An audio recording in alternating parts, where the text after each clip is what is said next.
Selamat datang di channel Simar Imam. Sembari mendengarkan tinggalkan like dan komentarnya bosku. Jangan lupa pasang headset kalian. Siapkan kopi dan camilan. Lupakan pahitnya kehidupan. Mari kita dengarkan sambil rebahan. Bab 1436. Siapa? Jenderal Golden berteriak. Di koridor yang remang-remang, lampu menyala, dan pria yang tersenyum itu melangkah maju. Kebetulan sekali, Jenderal Emas. Tanpa basa-basi lagi, ayo dapatkan ramuan keabadian. Pria yang tersenyum itu memiliki mata yang tajam dan momentum yang luar biasa. Dia adalah malaikat suci keluarga suci. Dia juga kepala dari 6 malaikat keluarga suci, dan kekuatannya tidak terukur. Dan dia mengira Jenderal Golden memiliki ramuan keabadian dan ingin menghentikannya di tengah jalan. Saya tidak memiliki ramuan keabadian. Jika Anda menginginkannya, masuk dan dapatkan sendiri. Waktu hampir habis, dan Jenderal Emas tidak mau repot-repot memperhatikan malaikat suci. Dia melambaikan tangannya dan bergegas keluar bersama Jenderal Laut dan Dewa Tinju Tyson. Meskipun malaikat suci sangat kuat, dia hanyalah satu orang. Dengan situasi saat ini, malaikat suci tidak akan pernah berani mengambil tindakan terhadap mereka bertiga. Tapi saat ketiga Jenderal Emas mendekati malaikat suci, tiba-tiba, dinding berbunyi klik, dan sebuah jalan rahasia muncul. Ketika mereka bertiga terkejut, jarum besi padat yang tak terhitung jumlahnya ditembakkan dari jalan rahasia. Jarum besi yang lebat berkumpul seperti sungai dan bergerak dengan kecepatan yang sangat cepat, langsung menyerang tiga Jenderal Emas. Hati-hati! Teriak Jenderal Emas. Ketiganya memenuhi reputasi mereka sebagai orang yang luar biasa dan merespons dengan sangat cepat. Mereka semua melompat mundur untuk menghindari jarum besi dan senjata tersembunyi. Namun kemudian, sebuah pemandangan yang mengejutkan mereka muncul. Jarum besi itu tiba-tiba tampak memiliki spiritualitas, dan berbalik melanggar akal sehat fisika. Ia berputar seperti naga dan dengan suara keras, ia menutupi seluruh koridor tanpa ada celah. Bagaimana mungkin? Jenderal Emas terkejut. Di koridor sempit, sudah terlambat untuk menghindar. Dia sibuk memadatkan energi gelapnya dan menstimulasi energi pertahanan. Jenderal Laut dan Dewa Tinju Tyson di sampingnya juga melakukan tindakan yang sama. Ketiga orang itu melindungi diri mereka sendiri dengan energi, dan hujan lebat jarum terus-menerus dipantulkan dengan bang-bang-bang. Namun jarum besi yang terpental itu tidak jatuh ke tanah. Sebaliknya, dia berbalik dan menyerang mereka bertiga lagi. Dengan cara ini, meski ketiganya tidak terluka untuk saat ini, mereka terpaksa tidak bisa bergerak. Langkah macam apa ini? Bagaimana senjata tersembunyi bisa berbelok? Jenderal Emas itu menyipitkan matanya karena terkejut. Samar-samar, saya memperhatikan sepertinya ada seseorang yang berdiri di jalan rahasia. Dia tiba-tiba mengerti dan berteriak, ada seseorang di jalan rahasia, bunuh dia. Dengan teriakan ini, Jenderal Hai dan Dewa Tinju Tyson juga melihat sosok di jalan rahasia. Saya melihat Tyson semakin memadatkan perlindungan energinya, mengepalkan kedua tangannya, dan mengayun ke depan secara tiba-tiba. Kekuatan tinju yang kuat mengilhami perisai udara berbentuk setengah busur di depan kepalan tangan, dan membuka celah pada jarum besi di depan tubuh. Siapa di dalam sana? Pukul aku. Dengan bantuan tinjunya, dia melompat ke jalan rahasia. Tapi begitu dia memasuki jalan rahasia, terdengar suara aneh, yang sangat keras. Tyson langsung kaget dan kulit kepalanya mati rasa. Ia merasakan nafas kematian yang membuatnya putus asa. Melihat lebih dekat, dia melihat dua pasang mata bersinar di kedua sisi sosok misterius di jalan rahasia. Apakah kamu manusia atau hantu? Matilah. Setelah mendapatkan kembali ketenangannya, Tyson sudah meninju tangan kanannya. Tinju menakutkan itu tersapu dengan kekuatan yang menghancurkan. Kekuatan tinju yang menakutkan sepertinya menghancurkan segalanya. Namun saat ini, kedua pasang mata itu, seperti hantu, jatuh di depan Tyson beberapa saat setelah berkeliling. Ah! Dalam kegelapan, dia tidak bisa melihat dengan jelas apa yang terjadi. Saya mendengar Tyson meratap, dan tubuh besarnya jatuh ke dalam genangan darah. Salah satu dari 8 Dewa Malam, Dewa Tinju Tyson, telah mati. Ups! Jenderal Emas itu tampak serius. Ratapan menyedihkan itu hanya berarti sesuatu yang tidak terduga telah terjadi pada Tyson. Karena ketakutan, dia dengan kasar melepaskan jarum besi itu dengan gerakan melompat yang aneh. Jangan pedulikan apapun dan larilah. Jenderal Emas. Melihat ini, Jenderal Hai berteriak. Tyson terbunuh, dan Jenderal Emas hendak melarikan diri. Jika dia dibiarkan sendirian, dia tidak akan pernah bisa melarikan diri. Dia mengutuk secara diam-diam dan mengeluarkan tombak khusus dari punggungnya. Menggunakan tombak sebagai senjata, dia memutarnya di tangannya dan memblokir jarum besi. Kemudian dia melompat ke dinding dan berlari ke dinding. Bang! Sambil berlari, dia mengangkat pistolnya dengan satu tangan. Bidik malaikat suci di kejauhan dan tembak. Meskipun dia melaju dengan kecepatan sangat tinggi, tembakannya sangat akurat. Malaikat suci melayang dan menghindari peluru itu. Momen menghindar memberi Jenderal Emas kesempatan untuk melarikan diri. Terima kasih, Jenderal Laut. Jenderal Emas sangat gembira. Tembakan Jenderal Laut sangat membantunya. Awalnya, untuk melepaskan diri dari jarum besi dan meninggalkan koridor, dia harus menerobos penghalang malaikat suci. Sekarang malaikat suci itu menyingkir untuk menghindari peluru itu. Saat ini saja, dia bisa pergi. Badak Chong. Dia bergegas maju dengan kedua tangannya dan tiba-tiba melompat. Seperti binatang buas, ia melaju melewati malaikat suci dengan kekuatan ledakan yang mengerikan. Lalu dia berlari keluar tanpa henti. Dalam hal ini, malaikat suci bertindak sangat acuh tak acuh dan tidak berniat mengejarnya sama sekali. Jenderal Emas, kamu. Melihat Jenderal Emas yang melarikan diri, Jenderal Hai hampir marah. Pria tak tahu malu ini hanya peduli pada pelariannya sendiri dan tidak memedulikan teman-temannya. Karena Jenderal Emas tidak dapat diandalkan, dia hanya dapat mengandalkan dirinya sendiri. Dia mengangkat pistolnya dengan satu tangan lagi. Tapi kali ini, sebelum tembakan dilepaskan, hatiku terasa merinding. Aku merasakan sebuah tangan meraih pergelangan kakiku. Sebelum dia bisa berbalik, kekuatan tarikan yang sangat besar menariknya turun dari dinding. Setelah jatuh ke tanah, dia bisa melihat dengan jelas. Ada dua pria aneh bertopeng setengah, sangat menakutkan, menyerangnya. Pergilah ke neraka. Dia mengertakkan gigi dan mengangkat senjatanya. Hanya satu tembakan ke salah satu orang aneh. Namun, kemudian muncul pemandangan yang membuatnya putus asa dan terkejut. Saya melihat pria aneh itu tidak bersembunyi, membiarkan peluru masuk ke tubuhnya. Namun setelah peluru masuk ke tubuhnya, orang aneh itu hampir tidak bereaksi lain, tidak berhenti, dan tetap bergegas mendekat. Terkejut, saya ingin menolak lagi, tapi sudah terlambat. Segera, dia ditembaki oleh dua orang aneh yang menakutkan. Posturnya tidak elegan dan sulit untuk melepaskan diri. Setelah 1 menit, Jenderal Angkatan Laut kehilangan suaranya. Berbaring di tanah dalam keadaan berdarah, mati. Kedua orang aneh itu kemudian berdiri di samping tubuh Jenderal Laut. Jarum besi yang lebat itu melambat dan terbang kembali ke jalan rahasia, menghilang.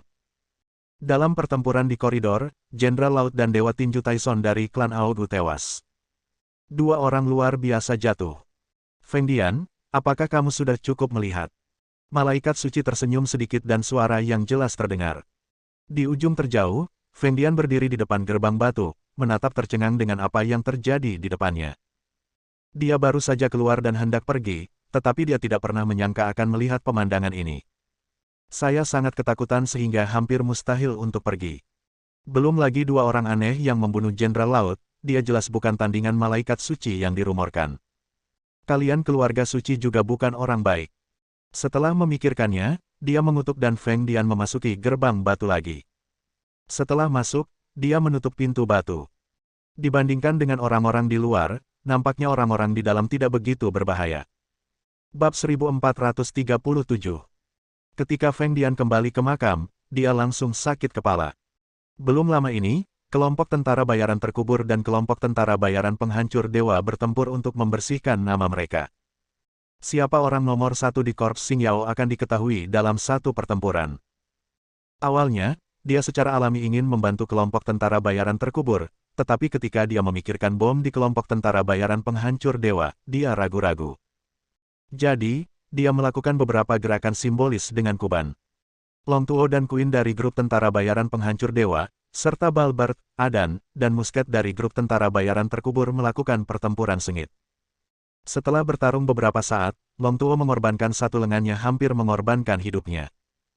Leher Adan terbelah dengan luka besar, darah mengucur dan dia dalam bahaya, dan dia tidak bisa melawan sama sekali. Dapat dikatakan bahwa hasilnya telah diputuskan. Melihat kelompok tentara bayaran terkubur hancur, Feng Dian memilih melarikan diri untuk melindungi dirinya sendiri. Dia memaksa kuban kembali dan langsung pergi ke Simen, mengabaikan sisa kelompok tentara bayaran terkubur. Namun setelah keluar dari gerbang batu, saya menyadari bahwa koridornya juga tidak mulus. Lalu, saya melihat pemandangan yang sangat menakutkan. Jenderal Laut sebenarnya dibunuh oleh dua orang aneh dengan cara yang sangat brutal. Adegan itu terlalu mengerikan untuk ditonton. Setelah dipikir-pikir, dibandingkan dengan malaikat suci dan dua orang aneh itu, nampaknya Kuban yang ada di dalam makam tidak begitu kejam. Jadi, dengan kutukan, dia kembali ke kubur itu lagi.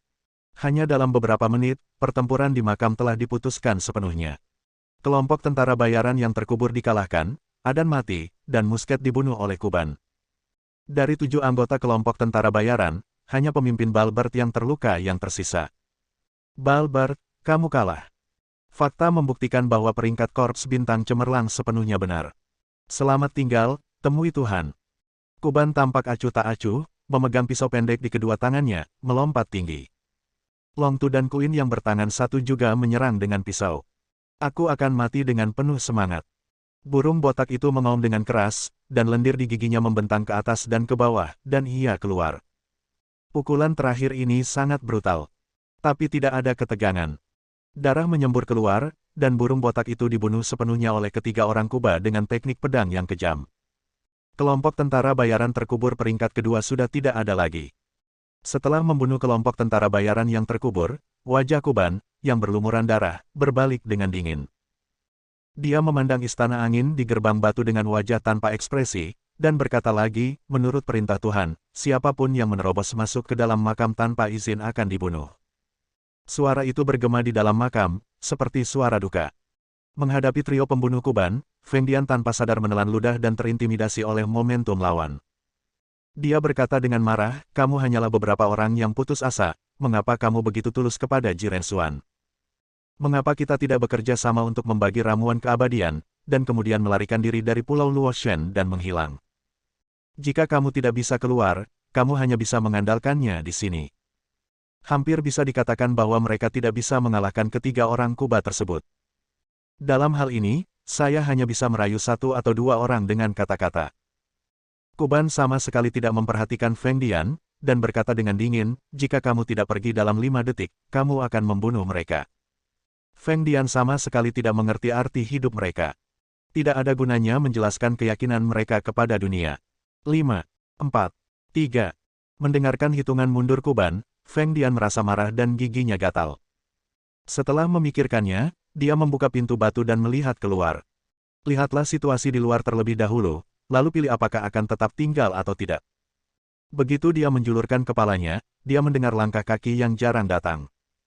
Setelah diperiksa lebih dekat, ternyata Jiren Xuan, Tisef dan Zunbu, memimpin sekelompok orang. Malaikat suci dan orang aneh misterius baru saja menghilang. Di koridor, Jiren Xuan dan yang lainnya telah tiba di depan tubuh Jenderal Laut dan Taison. Jenazah Taison yang semula berada di jalan rahasia pun ikut terlempar ke koridor. Tapi jalan rahasia di dinding bagian dalam koridor menghilang. Siapa? Siapa yang melakukannya? Wajah Tisef bergetar, dan momentum menakutkan muncul. Dalam waktu singkat, 2 penjaga luar biasa dari klan Kaisar Aogu benar-benar terbunuh. Hal ini membuatnya sangat marah dan membuat hatinya berdarah. Untuk klan kekaisaran manapun, jumlah kekuatan tempur yang luar biasa sebagian besar mewakili kekuatan klan kekaisaran. Setelah menghilang, itu berarti melemahnya kekuatan klan kekaisaran. Zunbu merasa sangat bersalah dan tidak berani berbicara. Karena Istana Angin dan kelompok tentara bayaran terkubur masih belum tahu apa yang terjadi. Situasi di koridor membuat Jiren Xuan sedikit mengernyit dan bertanya dengan suara dingin, Kepala Tisef, saya tidak peduli bagaimana mereka berdua mati. Saya hanya ingin tahu mengapa mereka muncul di koridor. Suara itu sangat lembut, tapi mengandung kekuatan mendominasi penuh. Semua orang tahu betul bahwa ketika Jenderal Laut dan Taison muncul di koridor, mereka mungkin datang untuk mencari ramuan keabadian. Pertanyaan seperti itu membuat amarah Tisef banyak hilang. Tisef berkata, semua orang mati, kenapa mereka ada di sini? Siapa tahu? Mungkin beberapa orang dengan agenda lain memindahkan mayatnya ke sini. Tuan Jiren Xuan, menurut saya, yang paling penting adalah mencari tahu pembunuhnya dulu. Jiren Xuan tampak acuh tak acuh dan tidak menjawab kata-kata Tisef. Sebaliknya, dia berjalan menuju pintu batu di ujung dengan tangan di belakang punggung. Melihat hal tersebut, Tisef dan Zunbu hanya bisa mengikutinya. Begitu mereka memasuki gerbang batu, semua orang benar-benar tercengang. Ada mayat di mana-mana di jembatan batu giok dan di lubang yang dalam. Lebih dari selusin orang dari keluarga Huang dipimpin oleh Huang Hu dan Huang Xiang, seluruh kelompok tentara bayaran terkubur, dan Thor dari kelompok tentara bayaran penghancur dewa.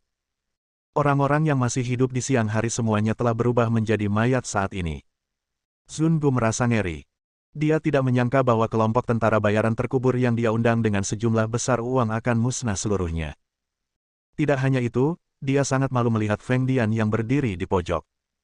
Feng Dian diblokir di dalam kubur, sehingga dia tidak punya kesempatan untuk membela diri.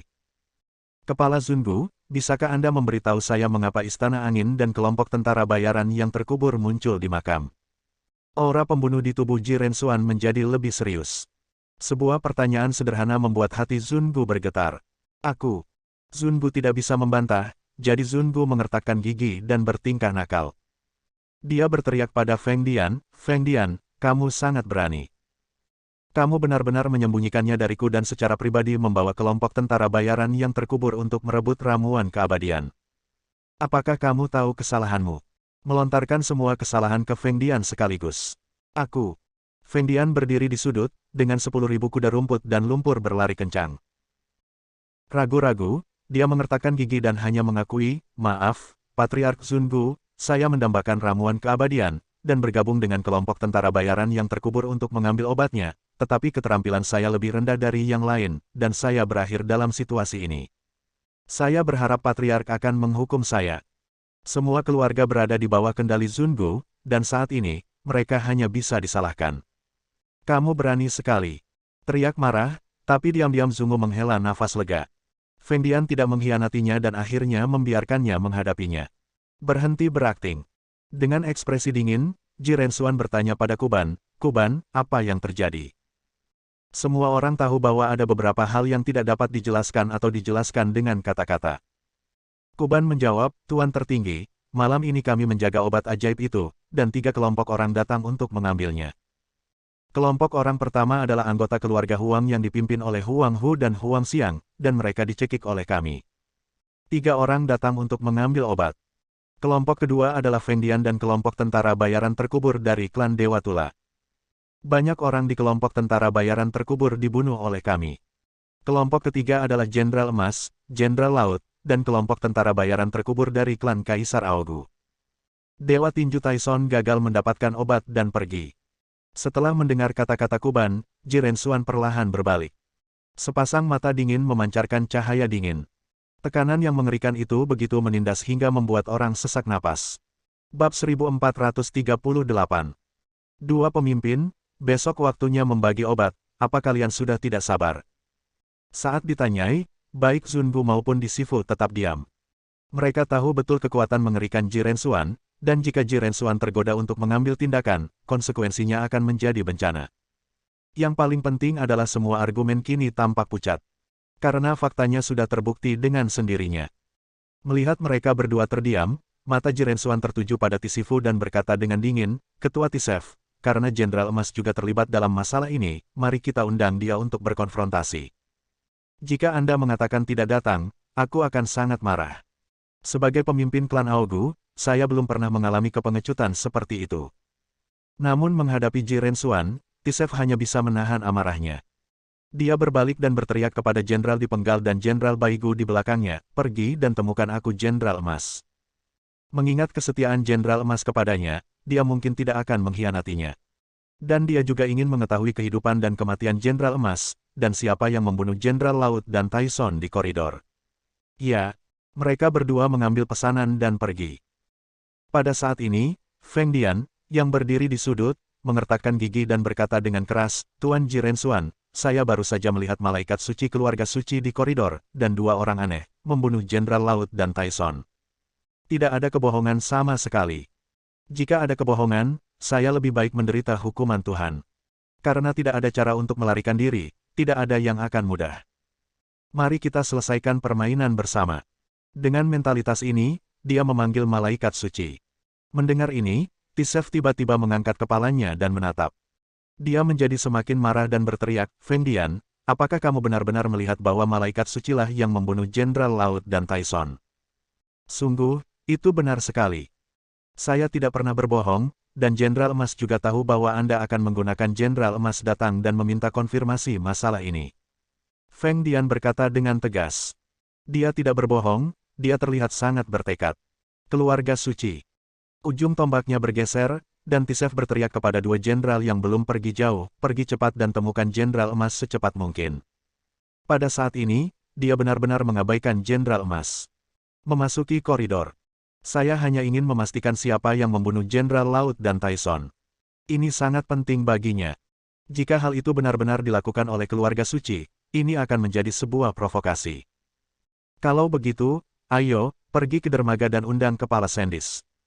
Pastikan dia membawa malaikat suci bersamanya. Ngomong-ngomong, semua orang ada di sini, jadi panggil Kepala Yeyu juga. Ji Rensuan berkata pada salah satu bawahannya. Karena Chen Feng dan Tisef memilih untuk tetap berada di kapalnya sendiri, dermaganya jauh dari makam kuno, sehingga mereka mungkin tidak dapat mendengar ledakan di dalam makam tersebut. Jadi, dia meminta anak buahnya untuk mengundangnya. Tapi saya bertanya-tanya, dengan karakter Chen Feng, malam ini begitu meriah, kenapa orang ini tidak muncul? Di sisi lain, Chen Feng meminta Jin Jidong turun dan mendarat di pulau itu untuk mencari keberadaan Jing Sui. Alasan Jin Jidong diminta menangani masalah ini adalah karena Jin Jidong sebelumnya adalah pemilik Pulau Luoshan. Banyak pemimpin pengawal yang dipromosikan oleh Jin Jidong. Meski setelah itu, Pulau Luoshan berada di bawah kendali Ji Rensuan. Namun istilah, pemimpin lama, sangat berguna dalam banyak kasus. Ini juga merupakan alasan penting mengapa dia membawa Jin Jidong ke sini kali ini. Setelah Jin Jidong diam-diam mendarat di pulau itu, Chen Feng melompat dari kapalnya ke laut. Berenang dan berenang, dari bawah air, menyelam ke kapal keluarga suci. Dia hanya punya satu tujuan, dan itu adalah untuk menyelamatkan Aphrodite.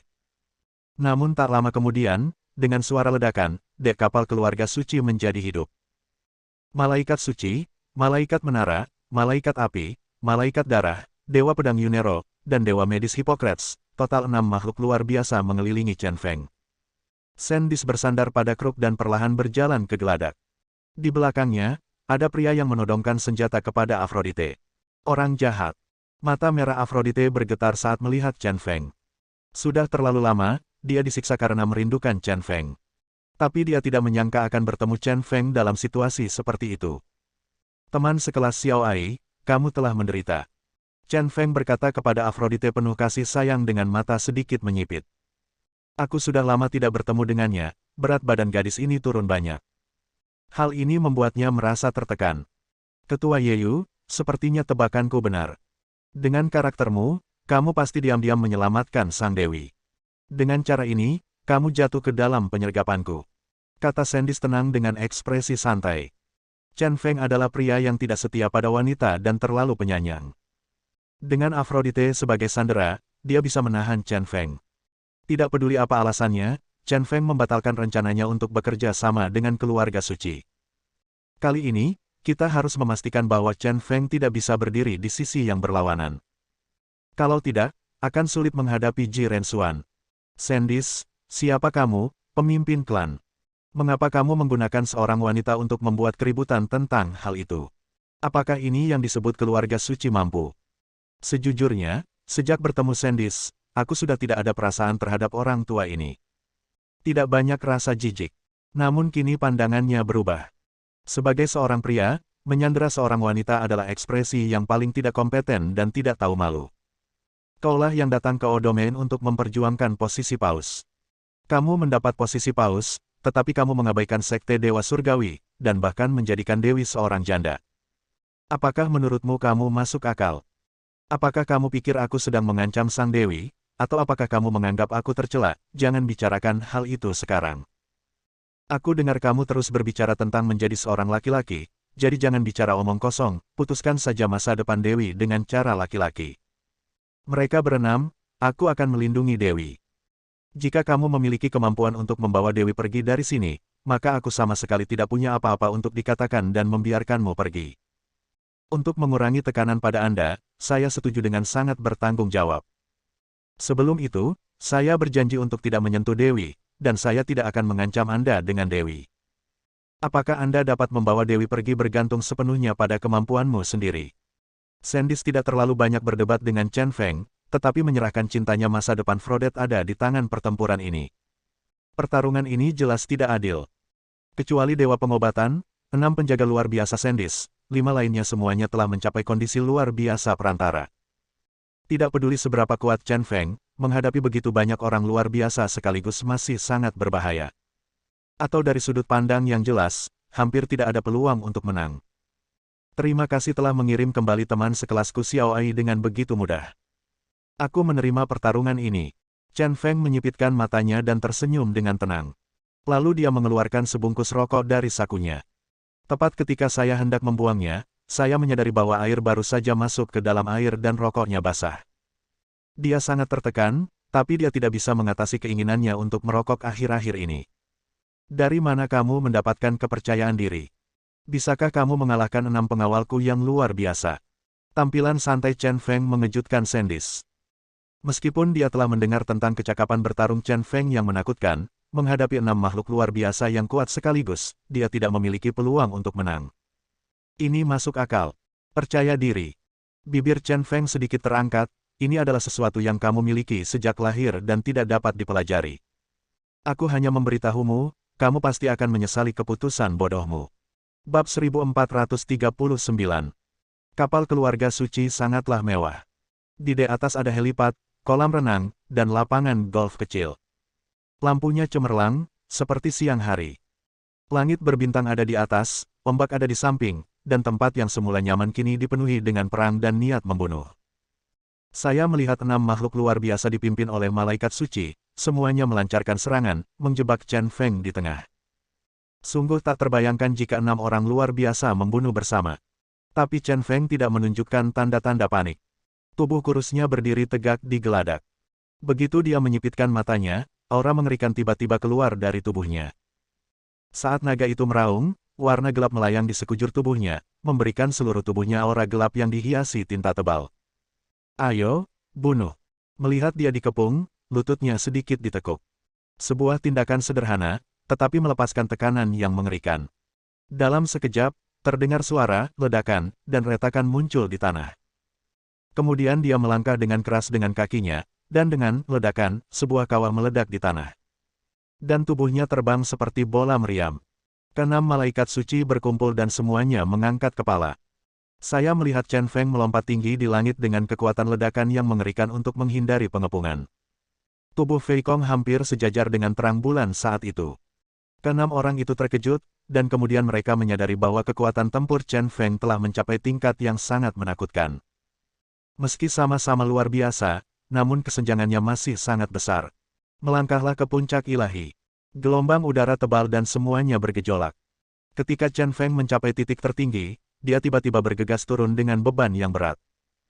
Dia menginjaknya dengan kaki kanannya, dan merasakan perasaan jatuh yang mengerikan, seperti meteor yang jatuh, menghancurkan segalanya. Semuanya menyebar. Aku akan menyerangnya dengan meriam setinggi langit. Kekuatan mengerikan Chen Feng membuat Tower Angel sangat bersemangat. Yang lain berpencar, dan dia merasakan angin kencang menerpa wajahnya, tapi dia mengepalkan tinjunya dan menembak ke langit dengan jurus spesialnya, Sky Cannon. Malaikat menara, kamu bukan tandingannya, cepat mundur. Malaikat suci mundur selangkah, mengulurkan tangannya dan berteriak, tapi dia terlambat satu langkah. Meriam Tower Angel yang melonjak telah bertabrakan dengan keras dengan stepping god pick milik Chen Feng. Boom! Terjadi ledakan keras, menciptakan badai yang kuat. Huhu! Kapal besar itu sepertinya tenggelam ke laut. Hanya kamu. Beraninya kamu menghentikanku. Kata Chen Feng mendominasi, dan kekuatan tulang di kaki kanannya meledak. Dia menggunakan gerakan lengan pistol di kakinya. Dalam sekejap, hanya terdengar suara, pop, dan kekuatan tumbukan yang sangat mengerikan dihancurkan. Ah! Ratap, dan Tower Angel merasa tinjunya akan hancur.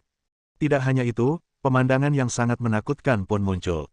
Di bawah kekuatan mengayuh Chen Feng yang besar, lantai di bawah kaki Tower Angel meledak dan tanah runtuh. Seluruh orang, bersama dengan puing-puing yang tak terhitung jumlahnya, terhanyut ke tingkat berikutnya.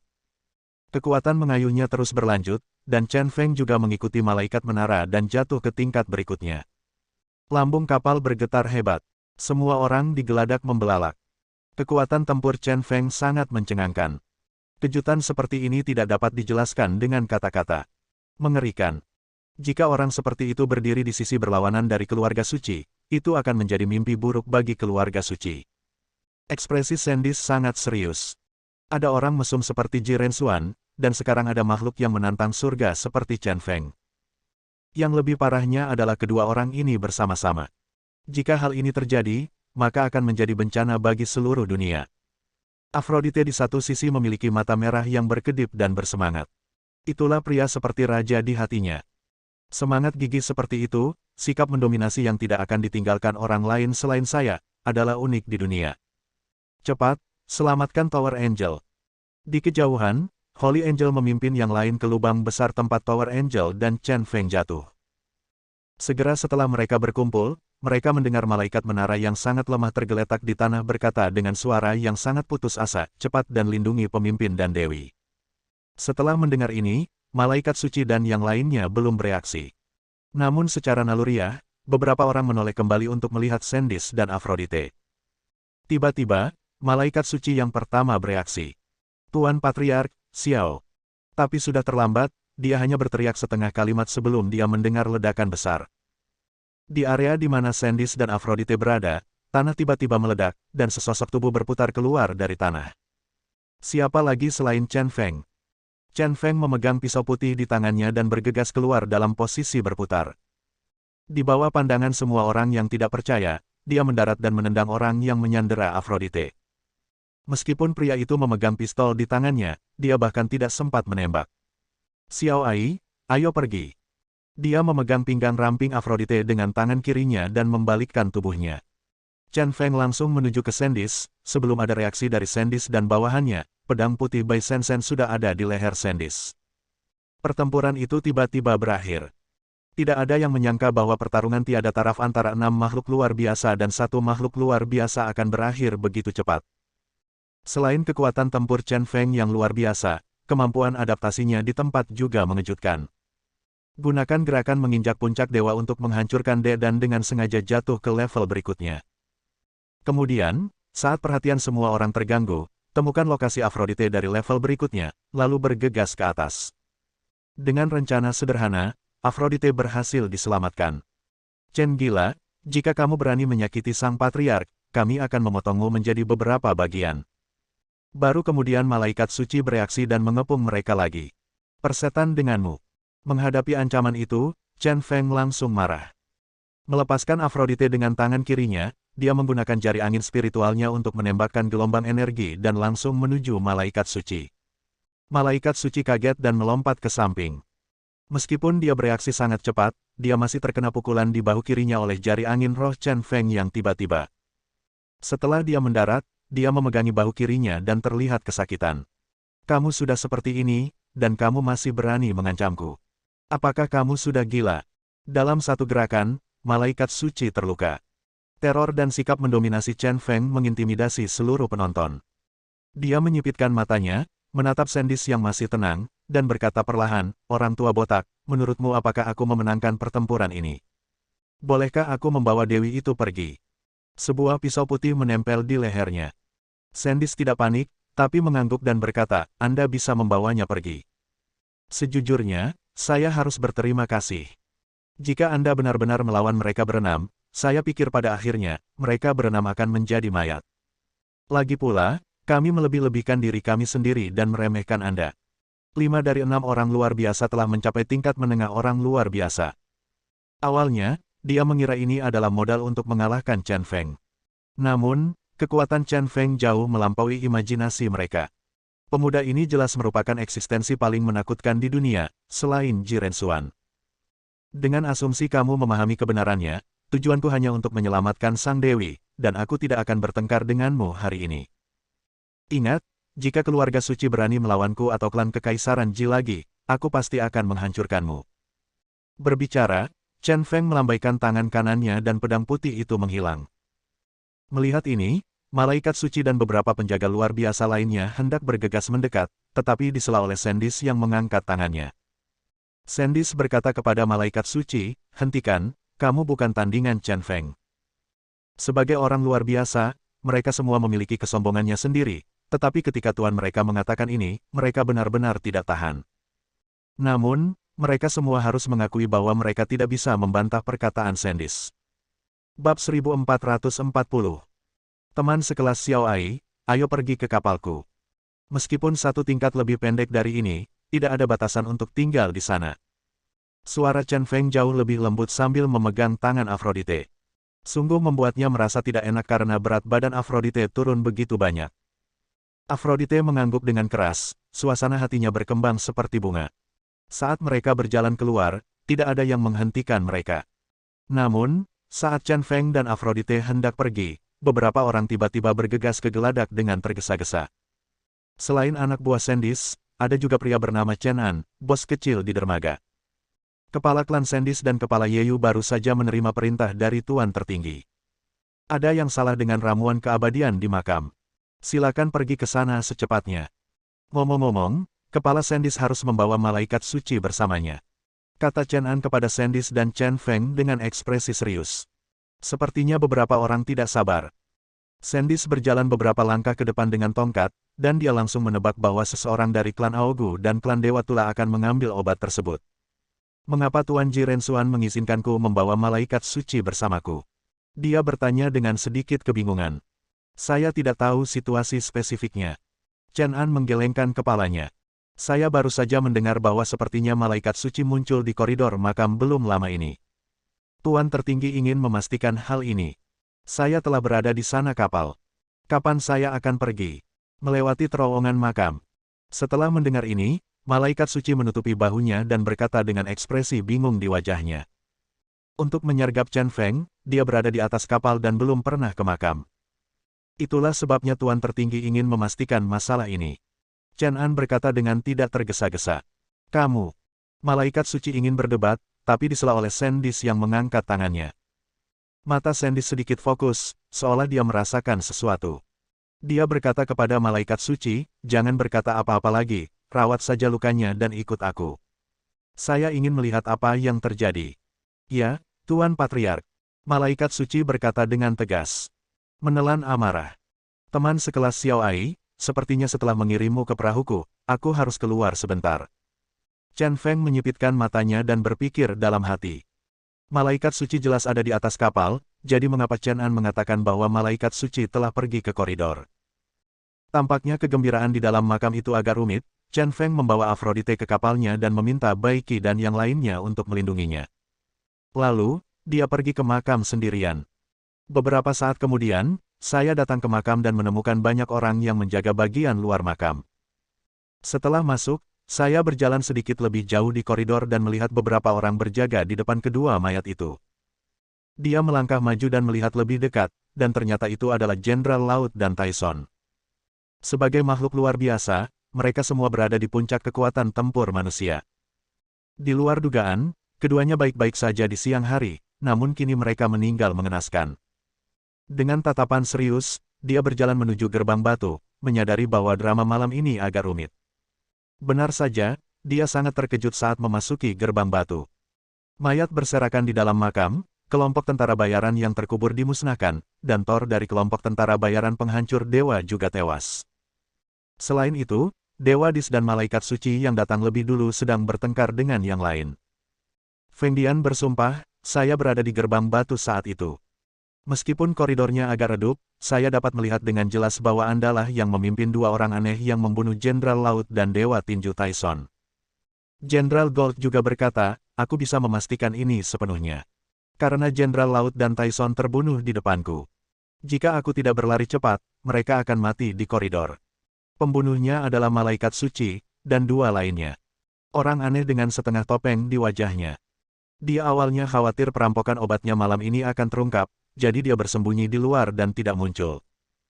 Sampai Jenderal Beheading menemukannya dan mengatakan kepadanya bahwa tidak apa-apa untuk mengambil obat tersebut, dan lebih penting untuk hadir untuk membuktikan bahwa pembunuhan malaikat suci lebih penting. Karena sekarang ada orang dari 3 klan kekaisaran besar yang muncul di makam tersebut. Oleh karena itu, perampokan obat sudah menjadi perkara terbuka, jadi tidak masalah jika hukum tidak menghukum semua orang. Di sisi lain, pembunuhan malaikat suci bisa terus diselidiki. Setelah Anda mendapatkan kebenaran, Anda dapat mengambil kesempatan untuk menekan klan Kekaisaran Suci. Menghadapi identifikasi Feng Dian dan Jenderal Emas, malaikat suci hampir marah. Dia terlihat jelek, mengumpat dengan keras, dan berteriak dengan marah, kamu sedang membuat jebakan. Saya telah berada di kapal dan tidak pernah datang ke makam. Bagaimana saya bisa muncul di koridor untuk membunuh orang? Meskipun dia berkata ini, jelas tidak ada yang mempercayainya. Sandis terlihat cemas, tapi tidak bisa membela malaikat suci. Saat dia tidak tahu harus berbuat apa, dia menyadari bahwa Chen Feng telah tiba. Seolah-olah dia telah melihat penyelamat, dia buru-buru berkata, kepala Yeyu ada di sini, dan dia dapat membuktikan bahwa malaikat suci selalu ada di kapal, karena baru saja, Chen Feng melukai malaikat suci. Mata semua orang tertuju pada Chen Feng, yang baru saja memasuki makam. Ketua Yeyu, bisakah kamu benar-benar membuktikannya? Ji Rensuan bertanya. Chen Feng menyeringai dan merasa sedikit senang. Menarik sekali, sepertinya keseruan di dalam makam itu jauh lebih seru dari yang ia bayangkan. Saat ini, yang terbaik adalah membuat berantakan mungkin. Dia merentangkan tangannya dan berkata dengan ekspresi bingung, aku tidak pandai berbohong. Memang benar aku baru saja bertengkar dengan malaikat suci dan melukainya, tapi itulah yang terjadi sekarang.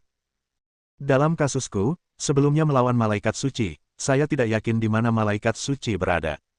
Kalimat ini sangat instruktif. Sandis tidak bisa berkata-kata. Apa yang dikatakan Chen Feng benar, dan dia tidak bisa membantahnya. Itu pasti malaikat suci, aku tidak akan salah. Kata Feng Dian lagi. Jenderal Golden juga menambahkan bahan bakar ke dalam api, saya bertarung melawan dia, malaikat suci, yang membunuh Jenderal Laut dan Tyson. Balas dendam ini harus dibalas. Semakin pertengkaran menjadi semakin intens, Tisef akhirnya tidak bisa menahannya. Dia berkata dengan sengit, Ketua Sandis, sangat tidak masuk akal bagi Anda untuk mengirim orang untuk membunuh pengawal saya dalam serangan diam-diam. Saya pikir Anda memprovokasi dan memprovokasi martabat klan Aogu. Jenderal Laut dan Tyson tidak akan mati di sia-sia, aku harus membalas ini. Petik 2.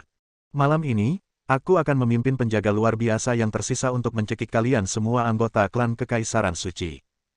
Situasi menjadi semakin tegang, dan perjuangan akan semakin meningkat. Pada saat ini, Sandis kehilangan kesabarannya dan berkata gayung bersambut, oke, saya ingin melihat apa yang membuat Anda, klan Aogu, harus sombong. Beraninya Anda bersatu dengan orang luar untuk menjebak kami, jangan bilang Anda mau balas dendam. Aku belum berencana untuk memaafkanmu. Kemarahan bertabrakan, dan niat membunuh mengguncang langit. Kedua pemimpin klan memimpin, dan penjaga luar biasa dari kedua sisi bergegas maju. Melihat perkelahian akan dimulai, Ji Rensuan tiba-tiba menoleh. Sepasang mata dingin menatap kedua pemimpin klan itu. Dua pemimpin klan, kamu tidak menganggapku serius. Kalian berdua tampaknya menghindari hal-hal penting dan menganggap remeh. Mungkinkah kamu mengirim orang untuk masuk ke makam untuk mencuri obat, sehingga aku tidak akan mengejarnya? Kalimat sederhana, dingin dan sangat dingin. Itu secara langsung membekukan kemarahan kedua pemimpin klan. Memang mungkin tidak jelas siapa yang membunuh siapa, namun kini terdapat bukti bahwa beberapa pemimpin klan diam-diam mengirim orang ke dalam makam untuk mengambil obat tersebut. Dengan cara ini, Ji Rensuan benar-benar berdiri di atas landasan moral yang tinggi. Bersambung. Nantikan bab selanjutnya bosku.